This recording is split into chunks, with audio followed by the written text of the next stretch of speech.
Call the City Council regular meeting to order for February 21st, 2023. Would everyone please stand for the Pledge of Allegiance? I pledge allegiance to the flag of the United States of America and to the republic for which it stands, one nation, under God, indivisible, with liberty and justice for all. Call the roll, please. Mayor Hoyt. Here. Councilmember Bernance. Here. Councilmember Wilson. Here. Councilmember Porter. Here. All right. Any changes to the agenda? Leah? Holly? None. Steve? Lynn? I would like to remove item 7E, the approval of use agreement between Dakota County Agricultural Society and the Farmington Fire Department. All right. Any other changes to the agenda? All right. We look for a motion to approve the agenda, removing item 7E from the consent agenda. Motion. Motion by Katie. Second. Second by Steve. All in favor, say aye. Aye. Aye. All right, we'll move on to item number 6, which is our citizen comments. If there's any citizens in attendance looking to speak? Seeing none, we'll move on to item 7, which is our consent agenda. We'll look for a motion to approve the consent agenda with the removal of item 7E. Motion. Motion by Holly, second by Steve. All in favor, say aye. Aye. All right. Moving along to item 8A in our public hearings. Because this item is a public hearing item for the tax increment financing TIF plan public hearing and associated resolution, I'd like to open the public hearing for item 8A at this time. And Deanna, you are up. Thank you, Mayor and Council. Tonight, what we have before you is the adoption of a tax increment financing plan. And in order to do that, we have to have a public hearing. And what we are talking about is creating a TIF district. And the plan associated with that TIF district, which would allow maximum flexibility within the plan over time. We have Jason Arzval from Ellers with us, who will walk us through a presentation that talks about what is in the TIF plan, why the public hearing is required, but then also about the project that will be part of this TIF district, but tonight the City Council is not being asked to make any decisions or take any actions on the actual assistance for the particular project. This is to approve the plan that would be one step in establishing the district. Jason will walk through the various different components of the plan. You had the actual TIF plan in your packets, and the TIF plans walk through statutory authorities, district boundaries, increments, taxes that would be collected, and how those could be used. So with that, if it's okay, I'd like to turn it over to Jason Arzval from Ellers to walk us through the presentation. Welcome again, sir. Yeah, thank you.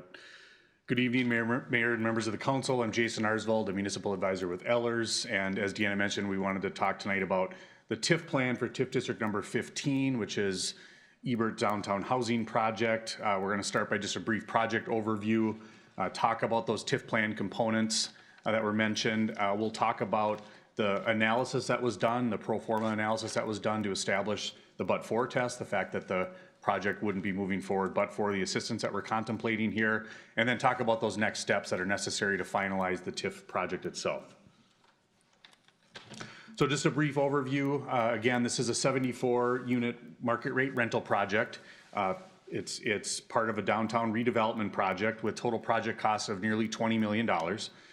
The reason that we're here tonight and talking about tax increment financing district is simply because the project has a financing gap. And what that means is that the cost to build this project relative to the revenues that it generates and its financing that it can attract isn't enough to pay for all those costs. And so as a result of that, the developer has come forward and asked the city to participate to help solve that gap. And they've made a request for TIF assistance to the city, initially in the amount of $2 million that would have anticipated spanning over a 26-year term, which, as we'll talk about, is the maximum duration of this particular kind of tax increment financing district. The actual TIF assistance, which isn't part of your action tonight, as Deanna mentioned, this isn't to talk about what the assistance is going to be, but I think it's important just in the context of the plan itself to just get some perspective on that, is that's the actual amounts in the $1,750,000 range, and I'll talk more in detail about that as part of the pro forma analysis piece. So the TIF plan itself, I think it's important to understand the action that you're taking tonight is simply approval of a TIF plan. And what that is it's really just your TIF plan for the eventual TIF district. It's going to set forth the policy objectives for the project. It's going to talk about the geographic location of the project. So there's a map as part of that plan that's in there. There will be a budget that's shown in that TIF plan, and that's a maximum budgetary authority for the TIF district. It's important to understand that that budget is set based on what we think the most that it could possibly generate and spend. It is not the amount of assistance that we think is going to be directed for the project. And then it's important to note that this action tonight that you're doing does not grant any assistance to the developer. That's going to have to be done by a separate tax increment financing agreement, which we'll talk about in the next steps. So the location of the project's at 310 3rd Street, so that's that parcel at 310 3rd Street. It also includes some adjacent city right-of-way and some parking area, and that's shown on the map of the TIF plan. In the TIF plan, there's a map as an appendix. This is being established as a redevelopment tax increment financing district. So, we have to have a reason why we can create a TIF district here. There are different types of tax increment financing districts. This one will be a redevelopment tax increment financing district, and we determined that you can create that type of district by the analysis that was completed by WSB, and it's attached as an appendix to your TIF plan. So that analysis had to make a finding that the area is covered with improvements, which it is, and then it also had to make a finding that more than 50% of the buildings were deemed to be substandard, and that report also made that finding. And so we determined that the area that's under consideration for creation of a district is eligible to be a redevelopment tax increment financing district. The tax increment financing that would come out of this district is eligible to pay for certain project costs.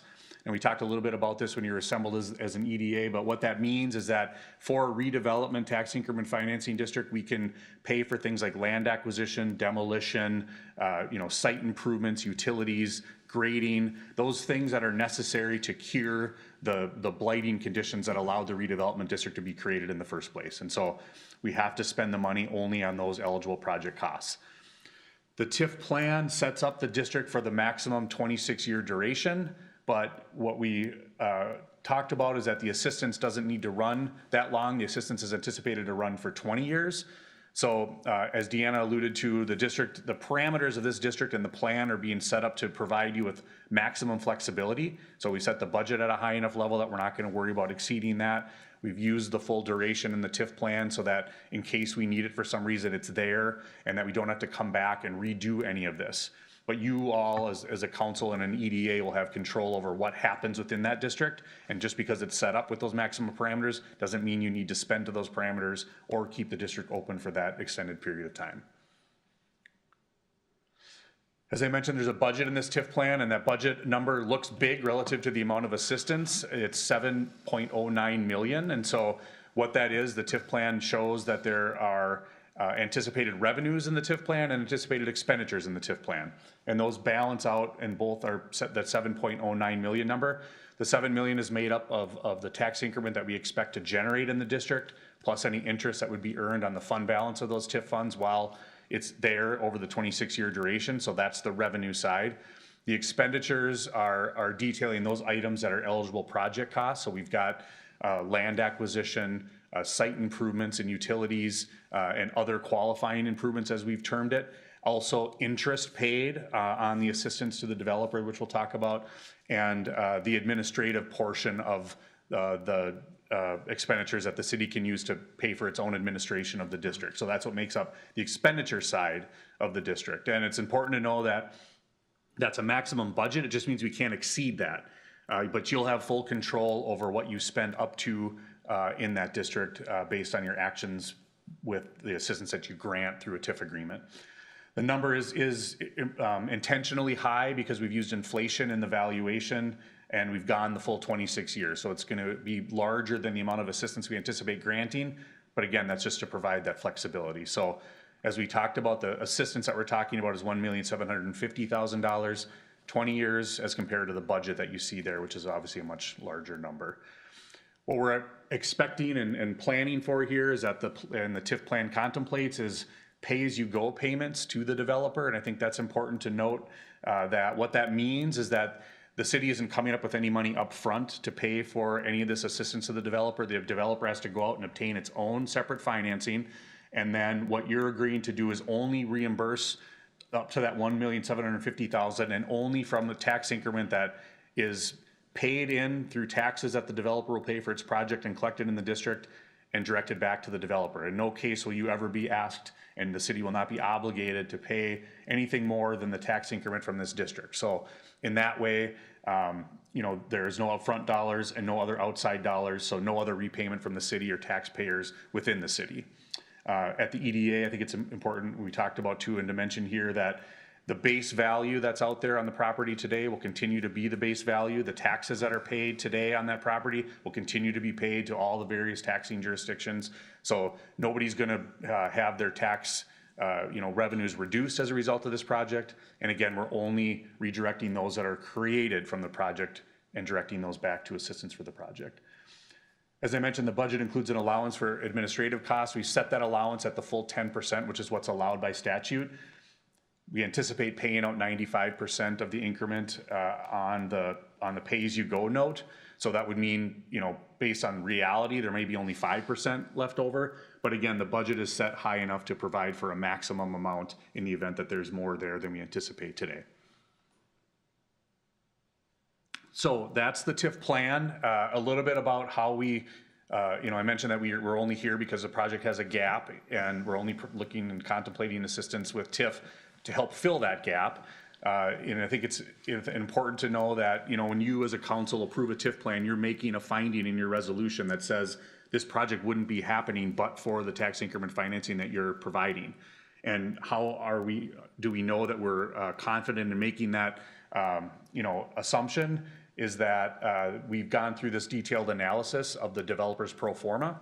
And, you know, what we do when we do that is we're taking a look at all their numbers. They have to be completely open book. They're providing all the potential costs of the project. They're providing all the potential revenue of the project, the expenditures, how it's being financed, what their return on investment is. And we're going through a detailed analysis of that to make sure that the return on investment is below what's necessary to allow for assistance to be granted. And you know, so we looked at all of those things and found those to be in line with what we'd expect with industry expectations. One of the things that we looked at in a fairly detailed manner were the rents in this project. If a project is coming to you and understating what the potential rents might be, it's going to inflate the amount of assistance that they can show that they might need to get the project to move forward. So we did spend a lot of time on that. I know we talked about when you were assembled as the EDA a lot about this as well, but in this case, the developer's projecting rents at about $2.11 a square foot. And so that dollar amount is consistent with other projects, new market rate projects that are in this general market area.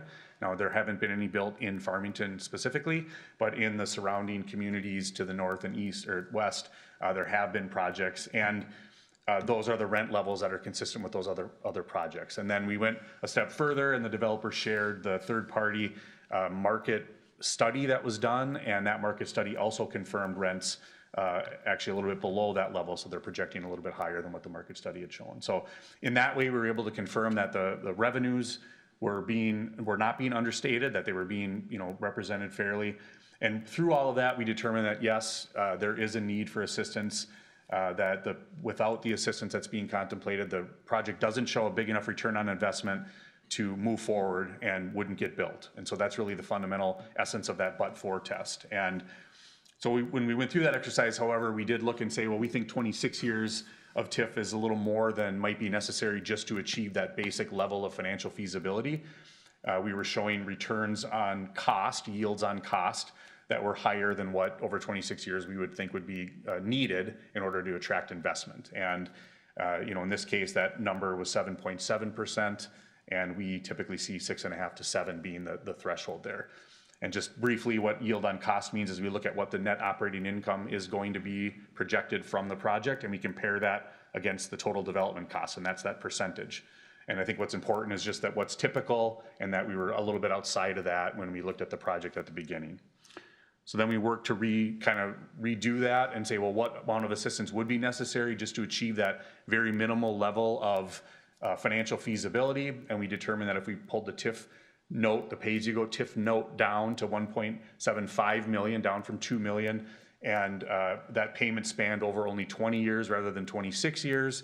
And we ran that same analysis, we get to that same yield on cost number, but in this case, it averages out to about 6.6%. So we're right now at the bottom end of that threshold of what we would consider to be financially feasible. Now, the developer obviously would have liked that number to be a little bit higher, but this is where we felt comfortable recommending assistance, spent time back and forth negotiating about that fact, and eventually concluded at the beginning of this year that that was going to be enough to make the project financially feasible and allow the developer to proceed. So we feel comfortable that we've done the due diligence around your ability to make that finding in your resolution that the project wouldn't be moving forward but for the assistance. I think it's important to note that, there's discussion about now if this project does move forward and there eventually is increment being captured in the district, those are, significant dollars, and people see those in there as taxes and wonder, well, geez, if this wasn't in a district, we would have those taxes. Because we've met this but-for standard, we can confidently say, no, we wouldn't have those taxes. What we would have is the project, or the site would likely be just like it is today, and we'd have the same taxes that we have today. And even when we get done doing this tax increment district, we still will have all those taxes. We'll just be able to capture the new ones and eventually have a project here when it comes out of the district that has a significantly higher tax base than it does today. And related to that, I know we talked about this at the EDA level, but we took a look at what the city's portion of tax is today from the property, and I think it was about $4,700, if I'm not mistaken, $3,700. That's what the city collects today, its portion of the property tax from that building. Once this is out of the district, assuming no inflation, just the value that we anticipate when it goes into the district, that number is about just over $79,000. So that's the difference that you're looking at here by growing the tax base with this project. So next step, so as I mentioned tonight, the EDA earlier approved the tax increment financing district, and they needed to do that because in Farmington, the EDA is the administering entity for your tax increment financing districts. So they did that. The council, though, in every case, because the statute requires this, has to be the one that holds the public hearing to create the tax increment financing district. So that's the step we're at now. That's where we're here with the public hearing. But even when that's done, and if you choose to approve it, we still are not complete with granting assistance for this project. We will still need to have that TIF agreement formally approved, and that's the document that will govern how the tax increment is delivered to the developer and the thing that actually grants TIF assistance. And so we're not doing that tonight. That action is planned for the EDA meeting on March 20th. And it'll be the EDA that meets as the administrating entity of these projects to approve that agreement. The council won't meet again to approve that agreement. It'll be just the EDA. If we get to that point and that's approved and that's done, what we would do is move forward and what we call certify the district, and that's just an administrative step that tells the county, the Department of Revenue and the Office of the State Auditor that a new district has been created and lets everybody know to start collecting increment when those taxes are paid and when increment starts to be generated. And we'll do that before June 30th of this year so that everything is certified under taxes payable in 2023. And that, again, as I said, that's just an administrative step that your staff will work through. So with that, I'm going to stop, but I'm certainly happy to go into any more detail or answer any more questions about the TIF process or the future TIF agreement. Thank you, sir. Steve, any questions for Jason? I don't have any questions. I just appreciate your time, Jason, your collaboration with staff, all the effort that's been put into staff or put in by staff. And, it took a lot of effort to get us to this point, and we still have a little bit more work to do, but appreciate your part in getting us here. Thank you. Katie? I have no further questions. Holly, any questions for Jason? No questions, just I'd like to echo what Steve had said, a great appreciation both for you, Jason, and staff for all of the work behind the scenes that gets us to the point where we can actually digest this information because it's a lot. But you've done your work to make it concise and clear, and that's very appreciated.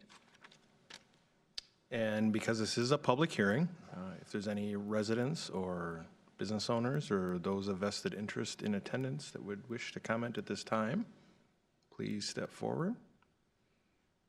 All right. Not having any, we will go ahead and close the public hearing at this time.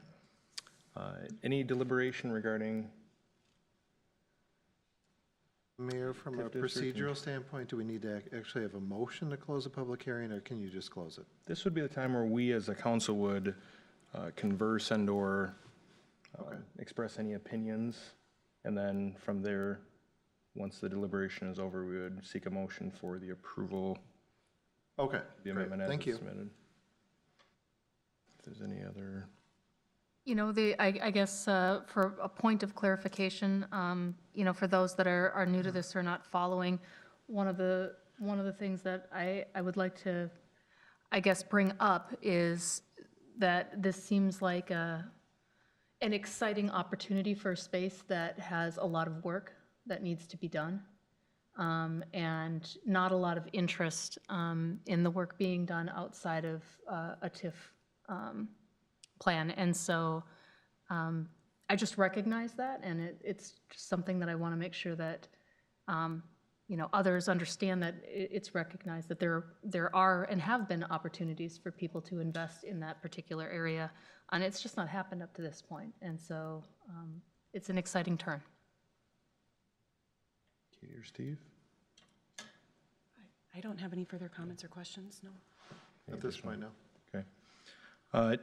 You know, again, to build off of what Holly said, you know, TIF is, you know, Deanna, you had pointed out that 2016 was the last time we had a TIF district that was established. And so, you know, each project has its unique constraints, and TIF is not something that's needed by everyone, but there are situations where it is needed.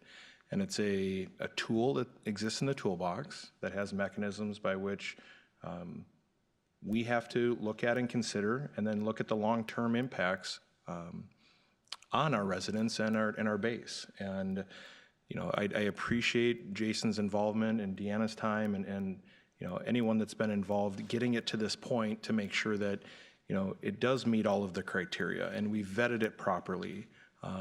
Because it is not, you know, the developer's not looking to start something without completing it and seeing it to fruition. And ensuring that we do our part, it's imperative to keep the viability of this project. So I appreciate everyone's time. It's been very thorough, well documented, well explained, and very informative. And this is a good long-term investment in the community. So with that, we would look for a motion to approve the attached resolution adopting a modification to the redevelopment plan for the downtown redevelopment project, establishing tax increment financing district number 15, Ebert Downtown Housing therein, adopting a tax increment financing plan, therefore transferring certain projects to Economic Development Authority of the City of Farmington, and approving matters in connection therewith. Motion to approve. Motion by Steve, Second. second by Holly. Call the roll, please. Councilmember Bernance. Yes. Councilmember Wilson. Yes. Councilmember Porter. Yes. Mayor Hoyt. Yes. Thank you again, Jason and Deanna. Appreciate it. All right. We will move on to the item number 13, which is our city council roundtable. Real quick, Mayor, we removed an item from consent, so maybe now would be a good time, or did we table that to the next meeting? We removed it for the next time. Okay. Do we want to clarify that? Yeah, I would prefer a motion to move 7E to the March 6th meeting. Thank you. Motion to approve, move 7E from our consent to the March 6th city council meeting. Second. So motion by Steve, second by Katie. All in favor, say aye. Aye. Thank you, ma'am. Thank you. Now we're on item 13. You get to start now, too, Leah. I figured I put myself on the spot. I actually don't have anything. I was pretty concerned with just getting here safely, so I hope everyone stays safe. I'll be the first one to say it. Be safe over the next few days. Thanks. Thank you, ma'am. Holly? All right, well, I'm going to look beyond the snowstorm and get us to the other side. Two things. One, I just want to voice my excitement for Farmington High School and all district students. They're putting on their 10th annual cabaret performance this Saturday. So if anyone in the community is interested in supporting the arts, students from every school in the district will be performing on Saturday afternoon at 3 p.m. and Saturday evening at 7 p.m. at Bachman Middle School Auditorium. Cabaret is a jazz, singing, dancing, like nothing you've ever experienced concert, and it really does support the youth in the community and the arts. So if that's on your heart, I'm going to be there, and I'd love to see you all there. I think it would be a ton of fun. And then further out from that, when we have sunny skies and warm weather, just another reminder that we are still accepting submissions for the Due Days button. So you can go on to the Due Days Facebook page, you can come down to City Hall, you can stop at Muddy Waters Studio, or you can go to the Dakota County Library here in Farmington and pick up a sheet. Rambling River Center also has some for our kids at heart. Anyone ages 1 to 99 can submit a Due Days button art submission, and the committee will review them and pick a winner in April. Thank you. Kate? I don't really have a whole lot. I will echo what Leah said. Everyone stay safe. This is Snowmageddon 2.0, right? But like I like to point out on my Facebook, it's also a month away from spring, officially. Now, that doesn't mean we're going to have spring-like weather, but we can look past that for tonight. Yeah, so I don't have a whole lot. I know that there's exciting things coming up, but not necessarily anything that I have for the next couple weeks, so. Steve? All righty, so I'm just trying to pull it up here, and when I get there, I'll make more sense. I want to congratulate John. He had this amazing idea The to look of surprise. have an engineering pool, which I first learned about, and actually Lynn and I were at the League of Minnesota Cities. John was not at that time an employee of the city, which I'm very happy that he is today, but we heard him give a really fantastic presentation about engineering, the value of having a pool of skilled technical professionals to serve the different facets of engineering. And we approved in our consent agenda an engineering pool now, for technical engineering pool now for the next 4 years. I think that's huge. It is absolutely huge, John. And for all of us and for the residents, I kind of wish it wasn't on the consent agenda, because I think it's just a really big deal. You poured a ton of time and effort into it, so thank you very much. I really appreciate it. And is this really Cindy's last meeting?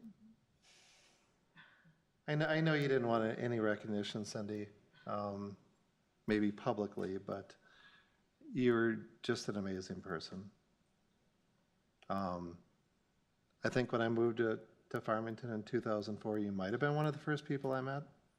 And if you weren't the first person, you're the most memorable, enjoyable person I've met with the city.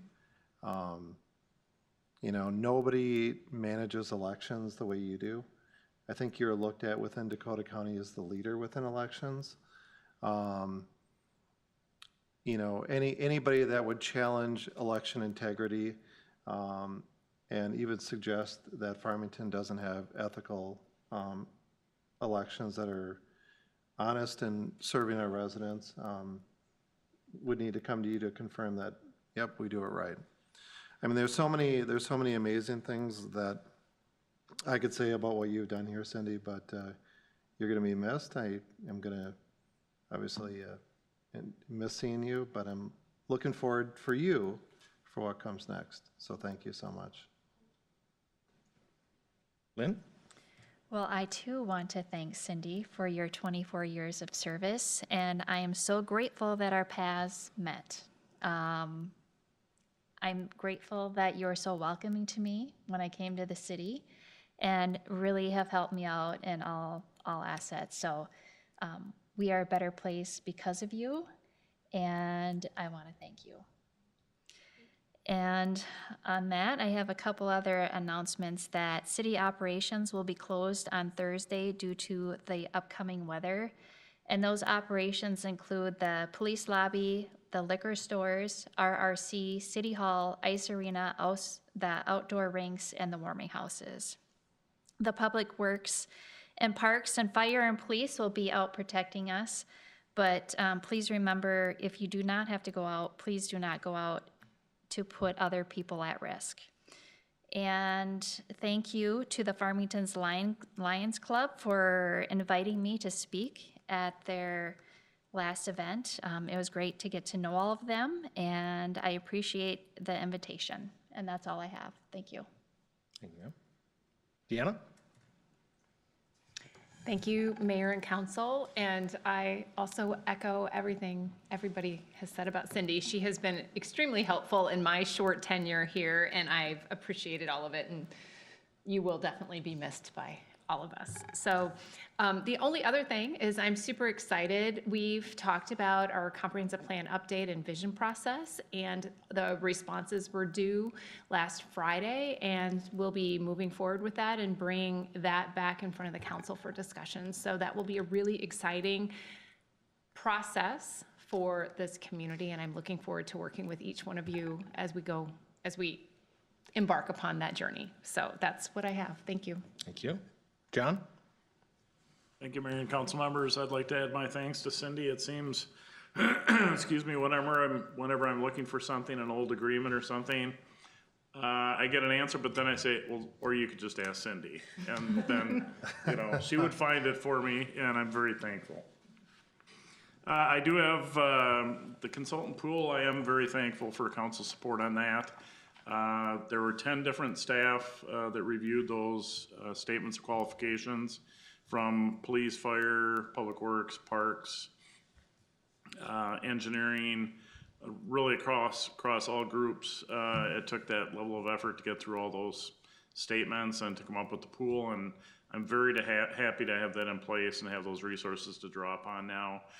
What you'll start seeing is probably me coming to you with a recommendation to enter into a contract with one of the pool firms for the various projects we have going on now. But that's huge, and I appreciate those kind words.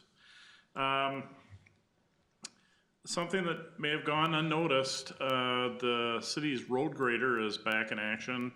It was laid up for a couple of months because due to the age of the equipment, the radiator went out, so we actually had to have a radiator fabricated to fit into the road grader, and we had to wait for that to be made available before we could get that back in action.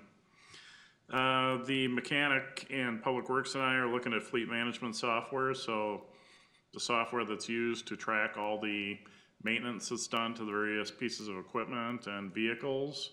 I've reached out to neighboring communities, and the mechanic and I will probably be taking a visit to a couple of agencies to get a demonstration of how they use their software. This time of year, we're also doing a lot of annual reporting. So Minnesota MnDOT state aid, we have to report our mileage on an annual basis. The county, we have to report on our well monitoring to the county on an annual basis. Department of Natural Resources, we have to report our well pumping. So we have what's called an appropriation permit, so we can take only so much water out of the ground. And so in 2022, we pumped and delivered to our residents and businesses about 810 million gallons of water over the course of the year. So that's approaching our appropriation permit. So as we keep growing, we'll probably have to get a modification of that.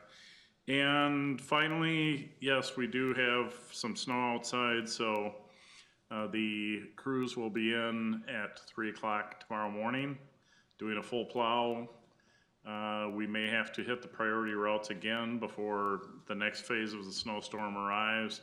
It's very likely we'll be in again at 3 o'clock Thursday morning for another full plow. So in those cases, we're very concerned about safety, our operators getting tired, and having some safety incident as a result. So we're going to be keeping an eye on that and making sure that they're well rested and they're not being pushed beyond their comfortable limits from a safety standpoint. Thank you. Thank you. Kelly? Good evening, Mayor and Council. It's never too early to start thinking about spring. The occurrence was in your mailbox probably a week and a half ago. We're currently taking registrations for all recreation programs this spring, and also the Farmington Do Run. You can register today. The Do Run is Saturday, June 17th. www.farmingtonmn.gov. So start registering today. Cindy, I too want to thank you for everything you've done. Obviously, we've worked with each other for a very long time, and you're always 2 steps ahead of me. If I was looking for something or needed something, you're greatly going to be missed. My offer still stands, though. You can come back and work as the park gardener. So once you get that master gardener license, call me up, and we have a job for you this summer or next summer. You're welcome. Chris? I also like to send my thanks to Cindy. She's helped me out numerous times with resolutions and things like that. With regards to finance, we rolled out the capital improvement planning software about 2 weeks ago, so that's all in the hands of the departments now, and they're busy, I assume, putting their projects in there. And when they're all done, I'll compile everything, and we'll bring that back to the council sometime in June. Thank you, sir. So, Cindy, we get to put you on camera now. You get to say your piece. Just real quick, you know, it was about 4.5 years ago that I had the opportunity to meet you, and everybody that I talked to across city staff, they all said the same thing: go talk to Cindy. And that was a reoccurring theme even tonight, right? And that's you don't spend 24 years as part of a team or in an organization without being impactful. And while it might be candidly said or with a little smirk and smile, it comes from a heartfelt place. Each and every person within the city of Farmington's organization appreciates your time, your dedication. I just wish the residents could see directly what you have done for this community. And although retirement is simply moving away from the day-to-day, know that you always have a home here. You're always welcome to stop by. We will never forget your impact, and it is greatly appreciated. So thank you, ma'am. Thank you to everyone for all these kind words. My goodness. So since this is my last council meeting before I retire in a couple weeks, I wanted to thank the current and past city councils and management for the opportunity to serve the residents of Farmington. It has truly been an honor to do so for the past 24 years. Working here has given me the opportunity to be part of many events and to make some wonderful friends along the way. I highly encourage anyone looking for a career to consider working in government. It is very fulfilling. To my city employees, my coworkers, we are very much a work family. We know the sound of each other's footsteps and laughter. We always have each other's backs and are always there to help whenever needed. We remember those who have gone before us, and we bring new employees into our fold. The one request I have is that this tradition continues. So thank you, and I will miss everyone. Thank you, ma'am.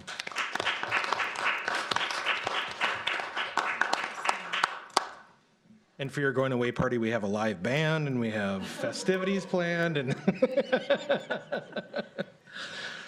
all right, so Leah, you said it earlier. I often drop the Mother Nature always wins, and some think I have picked a fight with her because Many think you have picked a fight. she's coming with a thunderous fury. But in all seriousness, there's quite a few weather models and forecasts that have been put out, and the snow started tonight. It's going to work in through tomorrow, but the heaviest part appears to be midday tomorrow into the overnight and Thursday morning. There's snowfall rates that are being forecasted at 1/2 inch to 1 inch an hour. This is one of those storms that you can't get caught behind. And so, while we say it jokingly, chances of snow are 1 to 53 inches. take this one seriously. You know, this is the type of storm that when the really smart people who do this all day long say you could get over 30 inches of snow and you should not travel, listen to them and do not travel. The schools heard it. They've gone to flex days. Staff, our organization, other businesses are going to have to adapt and modify their operations, and you're going to find that the next few days are probably going to be spent sitting in front of a TV, watching Netflix, playing board games with your family. Do something other than getting out on the road and cruising around. I'm going to say this very sternly, and I do not want it to fall on deaf ears. If this storm turns into what they're forecasting, this is the type of storm where emergency services has to make a decision as to whether or not they get on the road. When the plows get pulled off and calls come in, there is safety first that has to be considered. So please, if you do not have to go out, don't go out.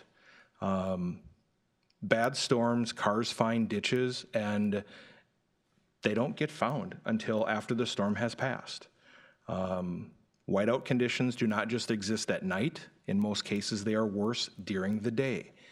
So don't take it lightly. Be prepared. If you have to venture out in the morning, do so quickly. Get your water, your food. Prepare for down power lines.